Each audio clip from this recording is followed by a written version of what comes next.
कि 26 जनवरी को दिल्ली के अंदर केंद्र के गृह मंत्री अमित शाह ने एक कथित जाट मीटिंग का आयोजन करवाया था। हमारा कहना उसमें यह है कि वो जाट समाज की मीटिंग नहीं थी, वो बीजेपी के पदाधिकारियों की, नेताओं की और वर्करों की मीटिंग थी। क्योंकि भारतीय जनता पार्टी और अमित शाह को जाट समाज की याद तभी आती है जब चुनाव होते हैं।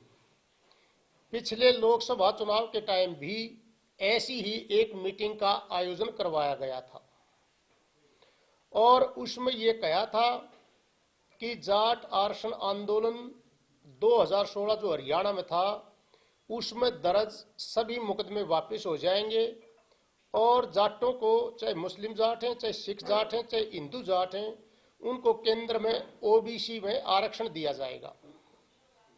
परंतु अफसोस की बात है कि आज तक न तो आरक्षण मिला, उल्टा हरियाणा में जाटों का आरक्षण छीन लिया गया, केंद्र में मिला नहीं।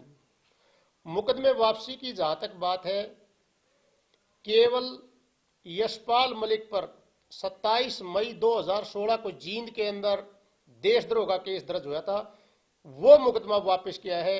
बल्कि इसके अलावा हजारों जाट समाज के लोगों पर आज भी मुकदमे चल रहे हैं जाट आरक्षण की। तो आज जाट समाज, चाहे वो खाप प्रतिनिधि हो, हमने सब ने मिलकर के अपने जाट समाज के भाई बहनों से,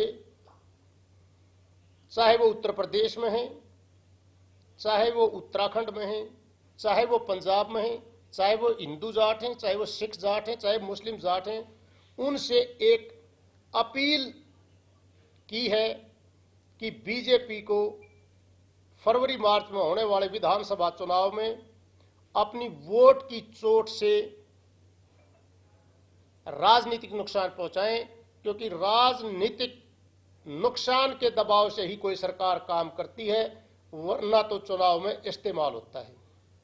तो आज आप लोगों के माध्यम से हमने ये अपनी बात रखी थी कि भाई बीजेपी को हराने के लिए हम सभी ने, खापों ने, संघर्ष समिति के लोगों ने, सभी संगठनों ने फैसला किया कि हम खुद भी जाकर के अपनी टीम में बना करके हमने लगाई भी है उत्तर प्रदेश, पंजाब में, उत्तराखंड में अभी तक हम गए नहीं हैं और उत्तराखंड में भी अपनी टीमों को भेजेंगे ताकि बीजेपी को इस चुनाव में हराया जा सके।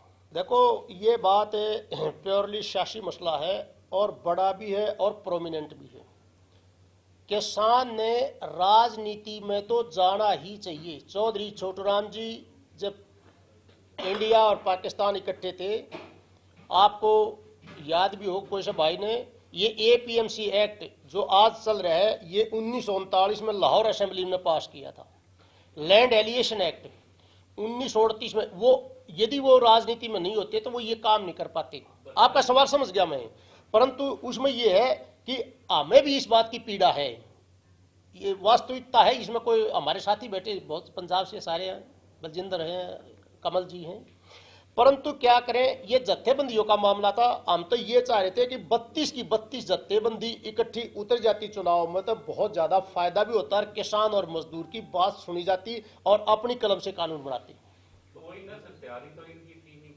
अब वो देखो, वो लेकुनत रह जाता है जी, कहीं कहीं कोई कहीं तजुर्बे की भी कमी रह जाती है, कहीं तैयारी की भी। अब किसान बेचारा लंबे समय से आंदोलन बैठा था, ऊपर से चुनाव एकदम तैयारी भी करनी पड़गी, तो कहीं न कहीं लेकुनत रह जाती है। हमसे जुड़े रहने के लिए हमारे YouTube चैनल को सब्सक्राइब करें और नई वीडियो की नोटिफिकेशन के लिए बेल आइकॉन को दबाएं।